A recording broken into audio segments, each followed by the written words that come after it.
Go and sit down, Paul. I will pop in to see you. Okay. I will come in a moment. Yeah, okay. I hope we have enough battery today. I hope we do have enough battery today. I hope so.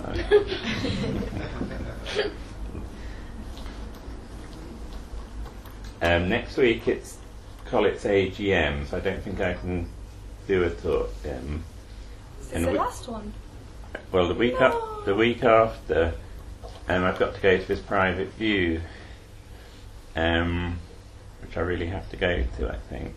So I think this is the last one. But when you're after Easter, when everything's changed and you have longer lessons, then we'll all be sitting around that table together eating, and you won't want a formal meeting, but we might have informal dialogues if they develop. Okay. And I was originally going to do the Dance of Shiva, but I may not do the Dance of Shiva now. Why? But we'll see how it develops. I'd have to look at my Dance of Shiva notes. But what I was going to do was a sort of tying up meeting. If you really want the Dance of Shiva later, you can have it round the table after one of your after Easter lessons. So you only have to ask and you'll get the Dance of Shiva. So you always start talking as soon as I've turned that off, and the meeting's sort of dissolving, then all these conversations develop. And I'd much rather they developed immediately, because you always sort of say such nice things then. So any nice things to say now? Or not nice, nasty things even. Well, I have a question about the turning. Yeah. When we're doing it, it's 3 parts, yeah, as we're saying. How long more or less do they go for? Or each salam? Yeah. There are four salams, and the first one is roughly about 10 minutes. The second one is roughly about 5 minutes. The third one is roughly about 12 minutes. 12 to 15. 12 to 15, it varies. And the fourth one is normally about 7 minutes. Really? But it feels like half an hour. It feels like you've been doing for about half an hour each time. The whole macabre, the macabre is, or the ayins as the music's called, a different length. So we have nice short ones at about 26 minutes. Ashim Ashiram comes in at 26 minutes. Whereas Hijaz comes in at 33 minutes. So that's what's technically known as a killer macabre. Killer macabre. You're not killing me then. I mean, that is really it. It's not really known as a killer macabre, that's just my name. So there are sort of longer ones. There are longer ones and shorter ones. But the one you're going to be training to is called Nuhuf, which is a really beautiful, emotional one. And it's about middle length, so it's about 28 minutes, I think. So it's not a killer. And the music is so uplifting, it really carries you. Because as we explained, I think last week, there are certain sort of points, like the third being very long, where you sort of get a bit desperate. How am I going to get through this? The third. The third, and then you hand over. The music is so amazingly uplifting that it sort of inspires you to go on. So that's why turning to the authentic Turkish music, because it's designed for turning, it really inspires you. Mr. Rezui said, in a practice you can turn to any music that moves both your feet and your heart. So when you're at home, if you want to practice after you've trained, you can turn to any music you like. But in the macabre, it needs to be the authentic. I think these scales, the musical scales, they have believed to have different effects on the soul. But Yeah. So I guess the parts of the Mukabe, they have like maybe something more uplifting and some parts something more deeper. Yeah. No, it's like that. They're in scales which are known as makams, and some of the makams are like in a minor key, so they're really heartfelt and moving, and others are in a major key, and they more sort of joyful and sort of drive you along. So they all have their own very different character, and you'll gradually get to know the different makams.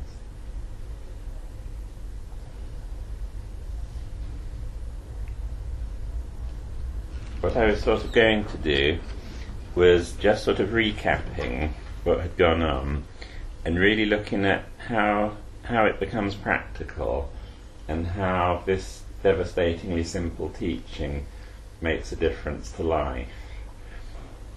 And what I've tried to do in these meetings is I've condensed my own sort of 45-year study of the non-dual traditions into a very simple form. So what I've presented to you and what we've discussed is, for example, the essence of Rumi's Mafnavi. So I've gone right through the Mafnavi. I read it right through end to end when I was 20. And over the years I've gone back over it, and you can sort of see where the nuggets are and where in bits Rumi's sort of filling it out, and other bits he does the absolute sort of nuggets. So for the purpose of these meetings I've condensed the nuggets so you get the absolute kernel of the teaching and not the husk of it. And again, that's why I've used some different metaphors from Advaita tradition and other traditions, which all help to illuminate the very essence of the teaching. And just this diagram of the 4 levels, as we saw on Valentine's Day, when I linked it to relationships, you can relate it to so many different things. But what it's really all about, and the essence of all mystical traditions, is having the ability to go right to the source, to go right to the centre, to go right to the stillness, and not get stuck around here. But particularly a lot of mystical traditions get stuck around here, and that's still in phenomena. It's still in manifestation, but it's like a more subtle form of manifestation. And a lot of traditions get very stuck in experience and phenomena at that level. And in the Indian tradition there's a really nice story about this king who decides to give away the keys to his kingdom on a particular day, and all anyone has to do is to come and see him on this particular day to pick up the keys to the kingdom. But on the way there, on the way to his palace, he's arranged all these stalls where there's all sorts of different things which you can have, and whatever you could sort of imagine is on display and available. So on the appointed hour, all these people set out to go and meet the king to get the keys to the kingdom. And on the way there, nearly all of them get waylaid at one or another of the different stalls with all the different finery. And only one person goes all the way through to meet the king and gets given the keys to the kingdom. And because he gets the keys to the kingdom, he also inherits the whole lot, so he gets all the displays as well.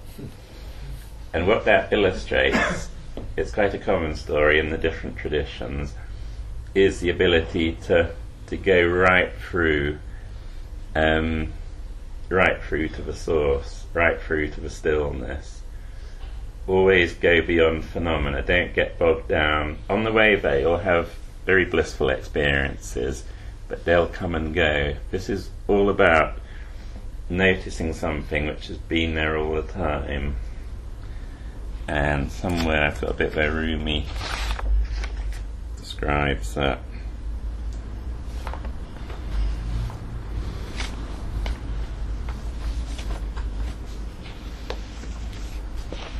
there's two bits. There's one bit I read you a week or two ago, maybe last week. The real beloved is that one who is single, who is thy beginning and end. When thou findest him, thou wilt not remain in expectation of aught else. He is both the manifest and also the mystery. He is the Lord of states of feeling, not dependent on any state. Month and year are slaves of that moon. When he bids for state, it does his behest. When he wills, he makes bodies become spirit. One that is stopped on the way is not yet at the journey's end. He will be seated, waiting and seeking the state. And there's another variation of that.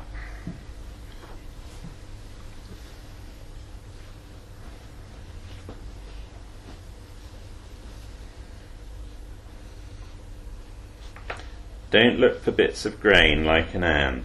Look for the granary master, and you'll have grain and the presents as well. That's Rumi's version of the story of the king who gave away the keys to his kingdom.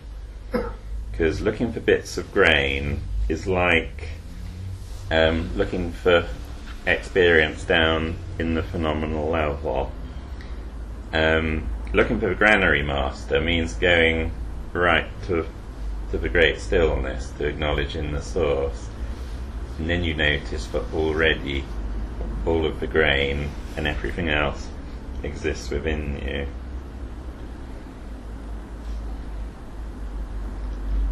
And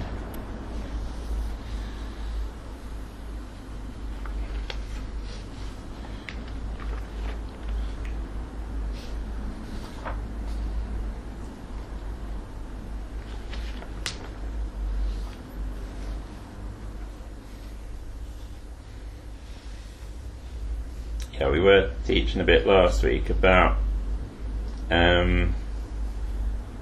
how with some teachers they also stop around about here, and then they often have quite sort of strong powers and they're quite charismatic, but then they sort of turn around and start to dominate people down here, so it becomes much more about control. And my own key for recognizing an authentic teacher is really just two things which I look for. One is kindness, and one is the other is humour. So it doesn't matter how good an explanation, how well someone can explain it all, it's whether they manifest those qualities. I think I would add happiness as well. So kindness, happiness and humour, if they exude that, then I think they can be trusted. Another cause of the dodgy guru phenomena is the American philosopher and writer Ken Wilber has what he calls lines and levels, and the levels is going up through these different levels, and he says, which I think is quite a nice idea, is that there are lines of development, different lines of development that go up through the levels. And with all of us, if you had a sort of snapshot, we're a bit like a graph of all these different levels going up, different lines going up through the levels and stopping at different points. So for instance, in my case, my ability to do higher mathematics is absolutely zilch. So that line only goes about here, whereas my ability to design fabrics is quite well developed. So that's just an example. And with a lot of teachers, they have great understanding of spirituality and non-dualism. So that line goes sort of right up there somewhere, but their psychosexual line is often sort of right down here somewhere. So you have this strange phenomena of someone who's got deep insight, but is also at another level quite immature. So I think that's quite a good explanation that Ken Wilber gives for the dodgy teacher. And the only way you can really know about someone is actually to live with them, because anyone, as you know, when you're first in a relationship with someone, we're always sort of on our best behaviour, and we sort of do the washing up and Do not fart. yeah, we don't fart, all sorts of things. We don't burp at meal times. We don't have temper tantrums. We don't have temper tantrums, and then you think this person's actually wonderful. Is there nothing wrong with them at all? But then, as you get to know someone, you sort of stop acting, and what you're sort of like at a deeper level, somewhere around here, then starts to manifest. And it's a bit like that with teachers. When they're in public, they're on their best behaviour. You see them on YouTube. But you really have to know what it's like to live with them, and especially how would they get on spending 2 weeks with their parents. It's hard to know that. It is so interesting what you are saying, because I don't know, it is interesting. Once I actually thought, okay, I want to live with somebody that does yoga all the time, and suddenly my flatmate moved out, and my yoga teacher called me. So I need somewhere to live. I'm like, oh my God, this is incredible. I remember that happening. And then she moved in. Yeah. It was a nightmare. Yeah. 1 month, I tell you, and since then I said, all I want is a good person. I don't care if they do yoga, they believe in anything, they don't believe in anything, but, keep these yoga teachers away from me. Yeah. That's why I go back to kindness, happiness and humour. And be careful what you wish for. Absolutely. Everything I wish for happens, so I am so careful since then. I don't open my mouth. Be careful. Trust what Allah gives you is the best course.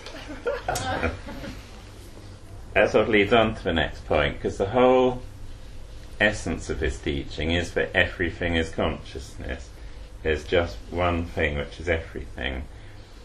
And that's the only idea you need. You don't need any other idea. And when you go into the details, it's easy to become diverted and become fascinated by details within this. If you understand, just go for the ultimate, understand that one idea, it literally transforms everything. The whole of life, the whole of your relationship to yourself and everyone else just appears totally different. And the really big thing, a big plus, is because everything is consciousness and there's nothing outside of consciousness, means that you can totally and absolutely trust the unfolding of your life. You can absolutely trust what's going on. And sometimes when you're in the thick of life and you're in a really traumatic bit, then the trust grows and you think it's all total randomness, it's total chaos. And then a little later, further on down the line, you suddenly see how the great trauma of a disaster led to the bliss further on. It led to something which couldn't have happened without that particular thing happening. And then you start to see how the whole of your life is like this cosmic multi-dimensional jigsaw puzzle, where every tiny bit of it slots together with every other bit. And there's a English writer, an explorer called Lawrence van der Post, and he said you have to learn to trust your bad luck as much as your good luck, because it's all a part of the same thing. So that simple thing is amazing. So when I was very young, one of my mentors said to me, whenever you're in a trauma, just trust the absolute. And I've done that ever since. And it's amazing how everything passes, everything seems to get taken care of. The whole of life, my life, seems to unfold in spite of me, not because of me. It's amazing. And I might read you a little bit about that.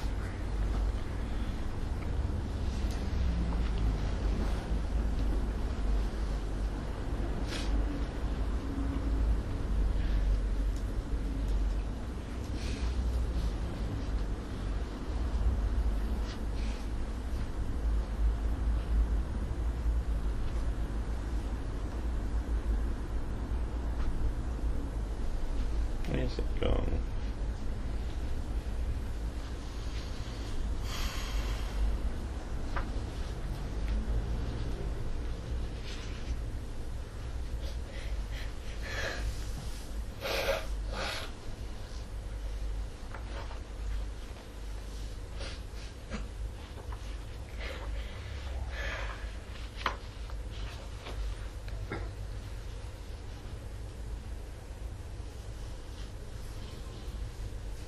This is a bit from, it's Joseph Campbell talking, and he says, Schopenhauer, in his splendid essay called On an Apparent Intention in the Fate of the Individual, points out that when you reach an advanced age and look back over your lifetime, it can seem to have had a consistent order and plan, as though composed by some novelist. Events that when they occurred had seemed accidental and of little moment turn out to have been indispensable factors in the composition of a consistent plot. So who composed that plot?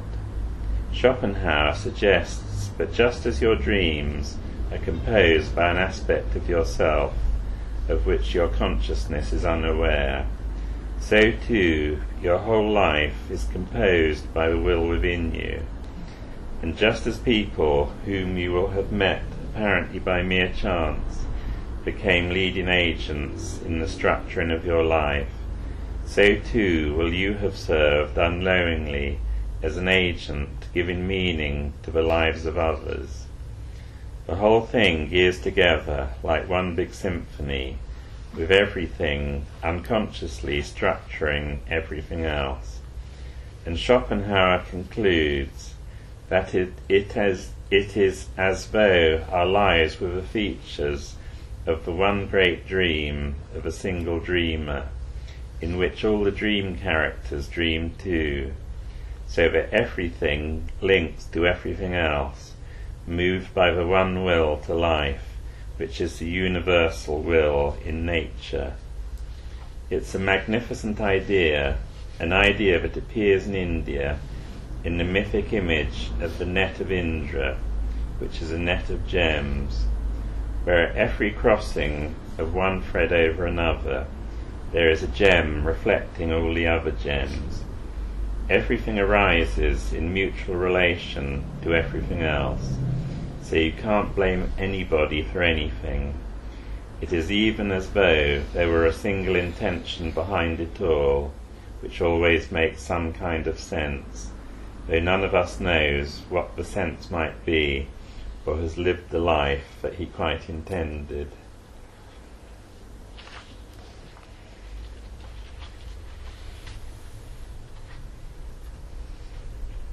So you only really get the full picture when you die? I suspect at the moment of death it all falls together, Yeah. and you see the whole thing as well. Yeah. Hopefully. Hopefully. I can't speak from the direct experience, Polska. But But those near-death experiences you've been reading about suggest that, don't they? yes, the near-death phenomena is quite a remarkable phenomena, and it all for me started back in, well, it really started when my father died when I was 9, but it then carried on when Dr. Rolls started telling us about them in about 1978. And that was when someone called Raymond Moody published a book called Life After Life. And since then, because of the improved techniques of resuscitation, there's been so much information has been gained, and roughly the process of dying is very often you get a premonition 2 weeks before, or even 2 years. Your people often start putting their houses in order and packing up their affairs. It's like at one level they know. And then if you have an illness and you're on a deathbed, then with people who have been in coma or have had brain damage or Alzheimer's, there's something known as terminal lucidity. And my mother was a Marie Curie nurse who used to spend her nights with people who were dying. And the dying person, even though they've got total, complete brain damage, they suddenly come back just before death into total lucidity. So somehow a brain which has completely been destroyed still manages to be a vehicle for the consciousness which it is the vehicle of, and the person becomes completely lucid and can talk to their relatives. And the relatives, my mother told me, always think the person's getting better, but my mother always knew that was actually the moment they were about to die. So that phenomena in itself is amazing, that a brain that has been completely destroyed by illness can suddenly go into total lucidity. And then normally the period about 2 days before death, if the patient's awake, they have what's known in the hospices, it's known as granny visits, and the dying person starts to experience all their relatives, or a number of their relatives, appear around their bedside. Sometimes only the patient can see this, sometimes the carers can also see the visitors. And normally it's your mother who comes, sometimes it's your grandmother, sometimes it's your beloved cat or dog even. And sorry, we're talking about people who died already. We're talking about people who have already died, and the bed of the dying person. And normally the dead relatives say to the dying person, we've come to collect you for your next journey, and we're going to come and collect you on a particular time, say tomorrow at 2 o'clock. And often the patient will thank the nurses and say, I'm going off at 2 o'clock tomorrow, or whenever it is, which is always exactly the moment that they die. And I've had many different accounts of variations of these different experiences. There are so many of them that people have. And with the actual dying process, it's very sort of well documented now.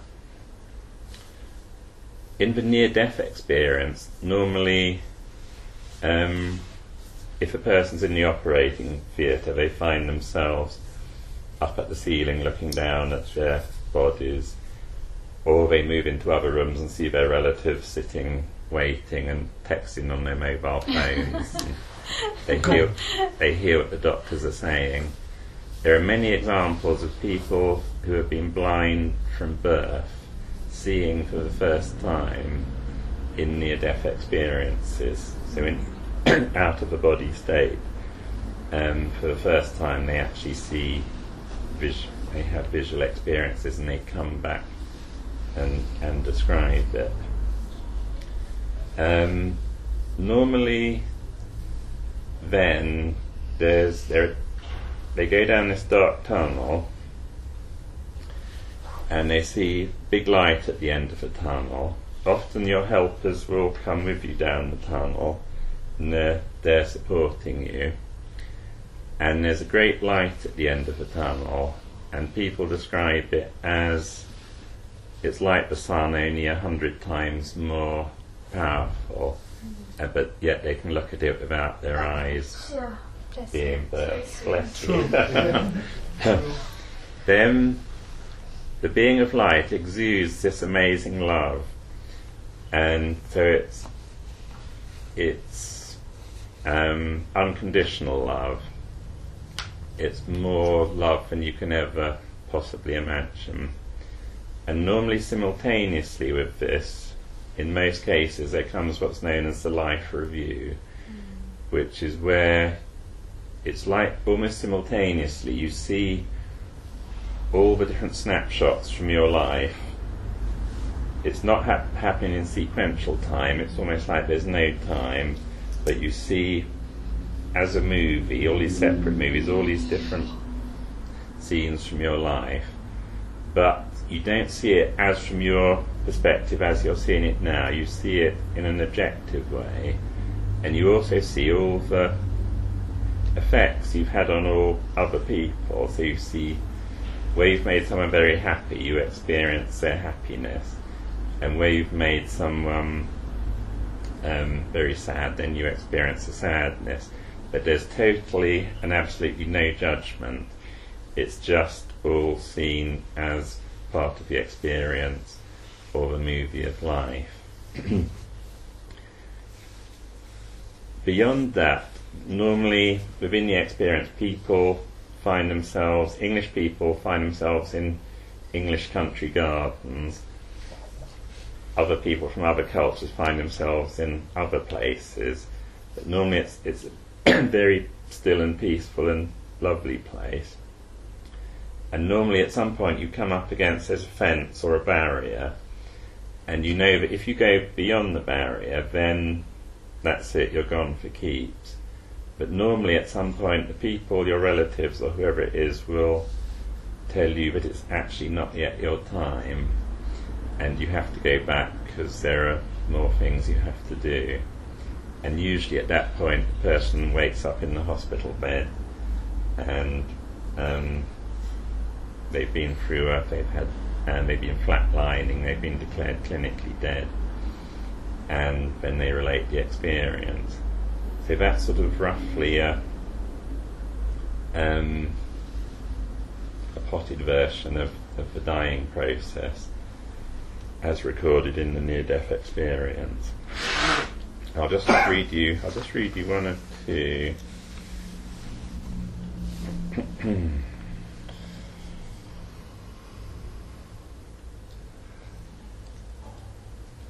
During the night, after a serious operation, I was aware of being above myself, looking down at my body lying on the bed, nurses and doctors leaning over, checking blood pressure and blood transfusion. My mind seemed then to be travelling down a long corridor, at the very end of which a brilliant yellow light shone. I was filled with elation and pure joy. The nearest description of the feeling was what I felt as a child on the last day of the summer term, knowing that 6 weeks' holiday loomed ahead, full of freedom and sunshine. I felt absolutely no fear at all, just utter pleasure, as if I was off somewhere wonderful.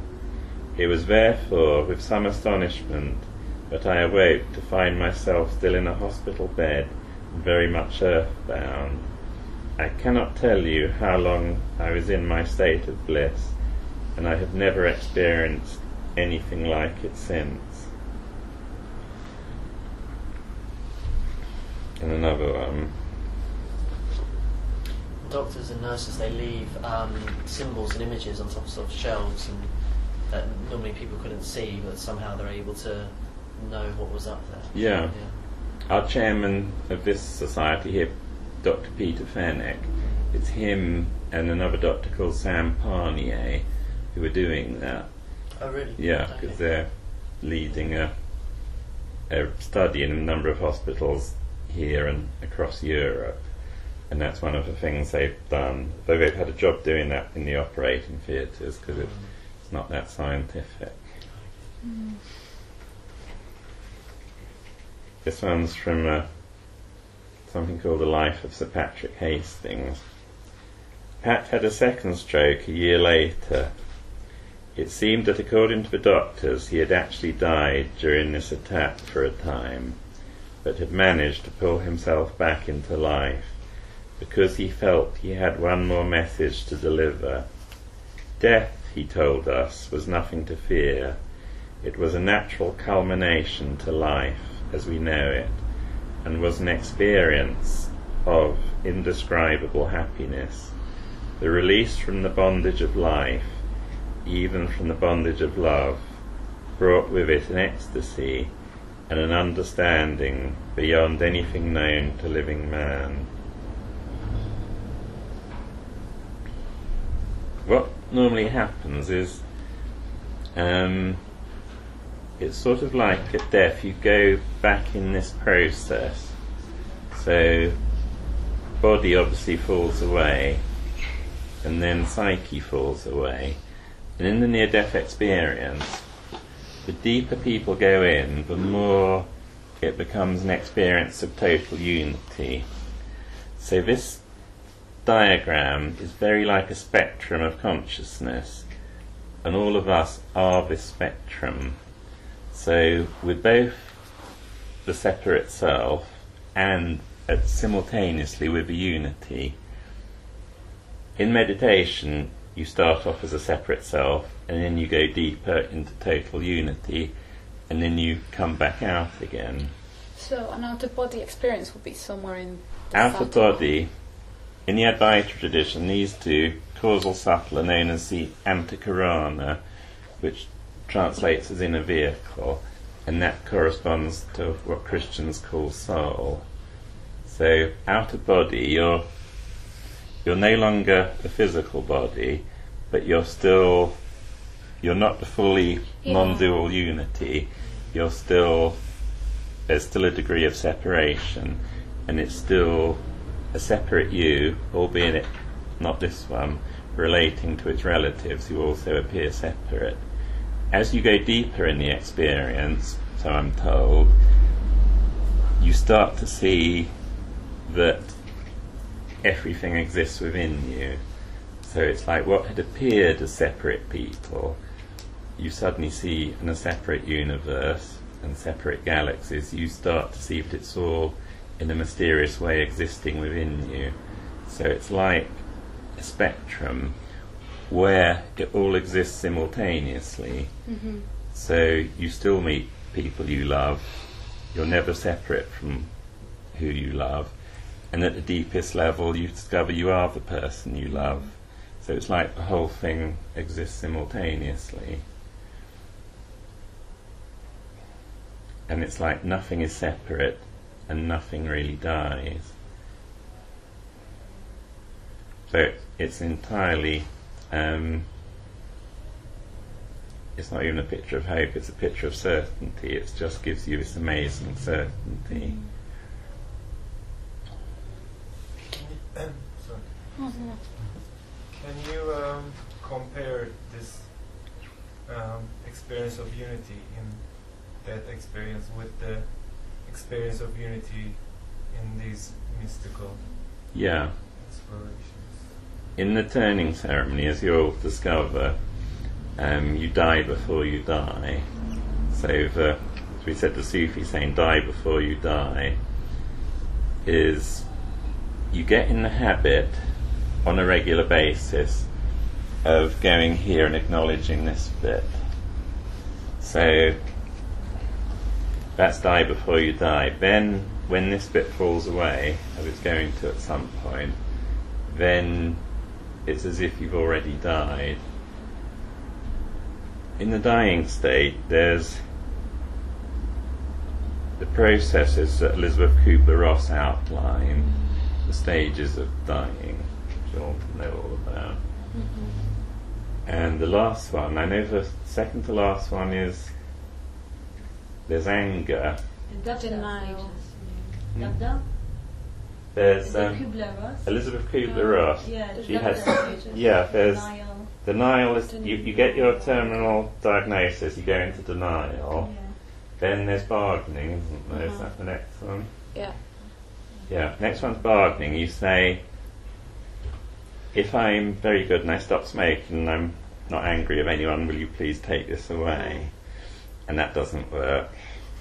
Then you get anger. So you're very angry about your diagnosis. Then you get depression. And then you get acceptance. Yeah. But they can move back and forth in any order. Yeah. And I'm told with the acceptance, it's as if the person has died already, because then it's as if they have an inner light within them.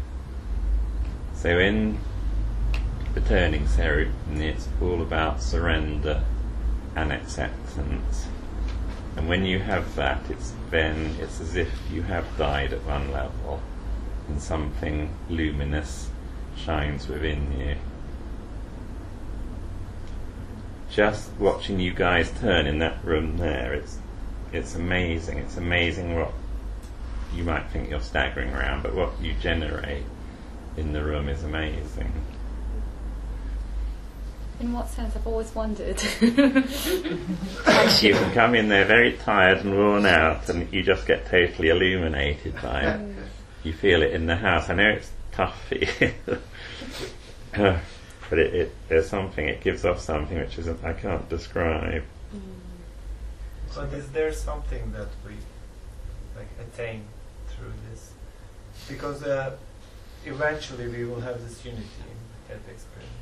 Let's believe. So, are we hurrying into it, or are we getting something that's extra? Are you going on the fast track? I think each person's life is exactly as it is. So it's, as I mentioned earlier, it's your route back to the realization of the essential oneness.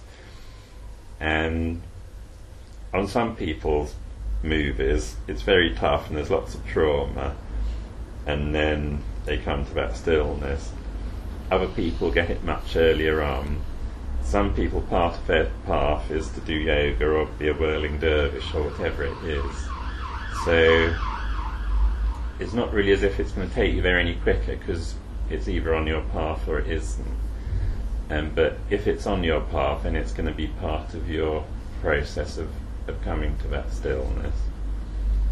And just look at it at a relative level, I think, yes, hopefully you would realise it sooner than if you weren't doing it.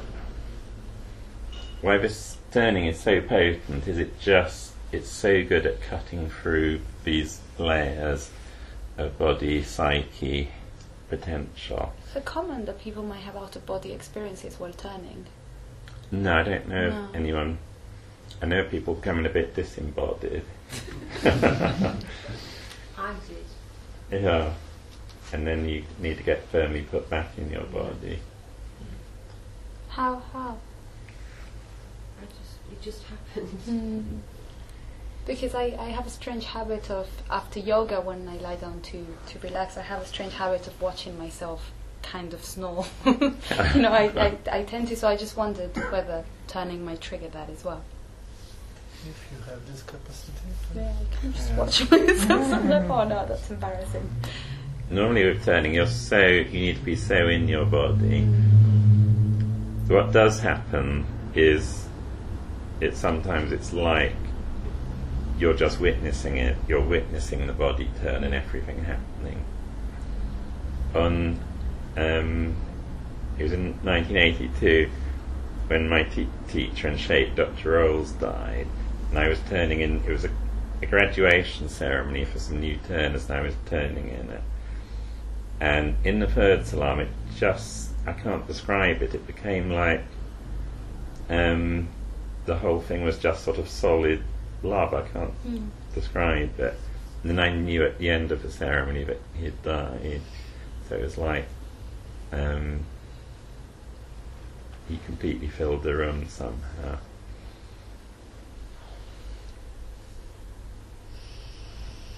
I used to get a lot watching, just come and watch the turning. And one day as well, because sometimes I just sense you guys just doing, I just close my eyes and just feel the breath. I see always in the front, so sometimes, I get hit by the lovely wind and just kind of blows the breeze of the skirt. And I see many things, like you were saying, from like whatever you see now as just strange, but I saw lights. I used to share with Kim. I said, oh my God, there's light. And one day a friend of mine who passed away came up to me very strong in my face. And I thought, what's she doing here? For me, it was just send her light. That's all it was. But now that you're talking all that, dying, coming, it kind of makes sense. So for me, as I say, it's so powerful, even just watching it, as I'm sure when I'm doing it as well, it's going to be another, just very beautiful. And for me, it's all about surrender. When you were talking early on, I had cancer, and for me, it was the surrendering that really brought me to the core and to say, this is it. And then I accept, actually. It was like, okay, what can you teach me here, actually? So absolutely, and I find it now even on the training when I'm more surrender and not thinking that my arm is like this or my leg, it just flows very beautiful. So I'm looking forward to it. We had a dervish who died just under 2 years ago called Sheila, and when she was on her deathbed she was unconscious, but she was trying to turn in her bed. One of the last things she did, wasn't it? Yeah. And with Helen, when you're over in India, Helen wakes up in the middle of the night, always when we're having a macabre and knows exactly what we're doing. And the dervishes in the line know that she's there. It's really odd. It doesn't matter where I am, and I don't even think about it. I'll just, my eyes just pop open, and I'll just, all bowing into the room. And the dervishes watch all the time. No.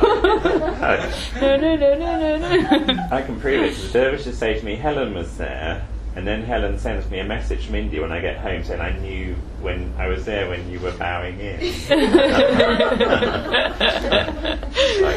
can prove it.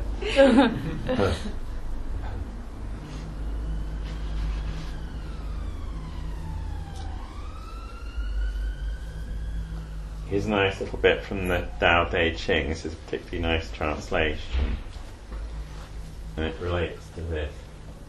The great Tao flows everywhere. All things are born from it, yet it doesn't create them. It pours itself into its work, yet it makes no claim. It nourishes infinite worlds, yet it doesn't hold on to them. Since it is merged with all things, and hidden in their hearts, it can be called humble. Since all things vanish into it, and it alone endures, it can be called great. It isn't aware of its greatness, thus it is truly great. I think that's probably enough for one night. Thank you very much. Thank you. Thank you. Thank you. So next week, tomorrow there's a class, isn't there? Yes. Yeah. You better get home to bed. Apple pie. Oh, we got apple pie, yeah. I forgot that, or I'd have stopped seeing that. Philip, what about people who dying in the accidents? They don't have time to kind of get ready to prepare themselves, yes? So suddenly death, accidents, so how they putting their life together? When the puzzles. When you go here, all time is different. So often when you're in an accident, everything slows down and you watch it happening in slow motion. Then, for instance, when you have a dream at night, a whole long, great historical drama can take place in a split second of physical time. So when the moment of death happens, you could possibly live a whole lifetime in that split second of the moment of death. So there's so much we don't know that can take place within, because it's no longer in time. And people say they see their lives flash before their eyes Yeah. for that second, just the cars coming In just yeah. So Yeah. a whole lot you might. So a lot of your surrendering and your preparation can all happen in a split second of timelessness. And that's the whole point of a macabre, is stepping off the line of time. Where there's, you can't put it into words, can you? You can't. It is you step So off you step time. off time. So it's all life with its dramas going on down there. In the macabre, you sort of step off that. I remember when my training finished, and I didn't have this. We didn't have a talk.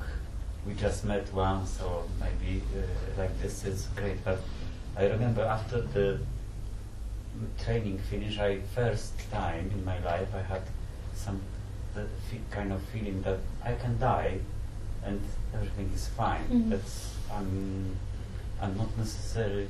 Yeah, I'm ready somehow. And didn't happen before. Anything like this, that feeling. It's interesting. I keep thinking I just want to finish a design I'm working on. And I'll be ready. Suppose when I start another one.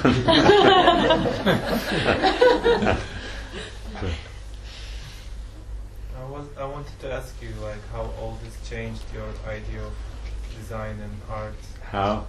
How, like, all these like trainings and. Oh, how long have I been doing it? Or No.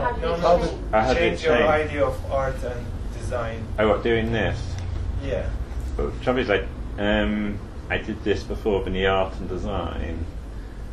So I first came here when I was 16, and then so it's sort of when I first came here and I learnt to meditate. Well, what were you doing at the time? Were you a student? I was at school, so I was just sort of doing my O-levels, as they were called. And then it was like, a few days after learning to meditate here, it's like there was this great outflow of creativity. So I suddenly started playing the piano, never having played it before, and lots of sort of artwork started flowing out. So in relation to any creativity and music, it's so important that when you have a bright idea, you don't say, well done me, I've had a bright idea. You acknowledge the source and say, oh, well done God, that's a fantastic idea. And then it's like then the channel is open and more ideas flow out. So it's like if you acknowledge the source, then you just become like a river for creativity. So you're just God's paintbrush. You're God's paintbrush. If, like with some footballers, it goes to their heads a bit, then you're limiting the flow of the creativity. With great sportsmen, you can see that they're aware that they're not really doing it and they're just the vehicle. Then it's amazing to watch.